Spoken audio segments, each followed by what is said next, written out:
মাটির নিচে লুকিয়ে রেখেও অবৈধ বিলেতি মদ পুলিশের হাত থেকে রক্ষা করতে পারল না মদ ব্যবসায়ী জীবনশীল।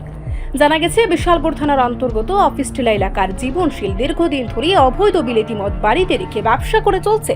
তার এই অবৈধ মদ ব্যবসার একাধিক খবর ছিল বিশালগড় থানার পুলিশের কাছে, কিন্তু বিশালগড় থানার পুলিশ সঠিক তথ্যের অভাবে জীবনশীলের বাড়িতে আগে হানা দিতে পারেনি।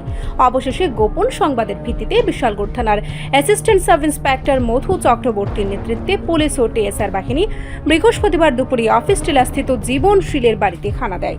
যদিও পুলিশ আসার টের পেয়ে মদ ব্যবসায়ী জীবনশীল বাড়ি থেকে পালিয়ে যায়। পরে পুলিশ তার বাড়ির মাটির নিচ থেকে বিভিন্ন ব্র্যান্ডের প্রচুর বিলেতি মদ উদ্ধার করে বৃহস্পতিবার দুপুরে বিশালগড় থানায় সাংবাদিকদের মুখোমুখি হয়ে অ্যাসিস্ট্যান্ট সাব ইন্সপেক্টর মধু চক্রবর্তী জানিয়েছেন, উদ্ধারকৃত অবৈধ বিলেতি মদের আনুমানিক বাজার মূল্য প্রায় 50,000 টাকার অধিক। এই মদ্যবোতলগুলো একটা খবর আছে অফিসিলা জীবনশীলের বাড়িতে অবৈধ মদ মজুদ আছে। খবরটা আসার সঙ্গে সঙ্গে আমরা টিএসএন নিয়ে যাই।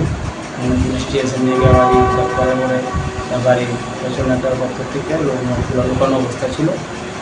মাটির নিচ থেকে মদগুলো আমরা উদ্ধার করে নিয়ে আসি। ভেরিয়াস টাইপ ছিল, 260 বোতল মোটামুটি। আনুমানিক বাজার মূল্যটা কত হবে স্যার? আনুমানিক বাজার মূল্যটা তো আমার ঠিক জানা নেই, অত অ্যাপ্রক্স 50,000 আপ। আচ্ছা, মানে কার বাড়ি থেকে উদ্ধার হয়েছে? জীবনশীল বাবা হলো আইনগত কি কোনো ব্যবস্থা নেওয়া হবে? আইনের ব্যবস্থা নেওয়া হবে।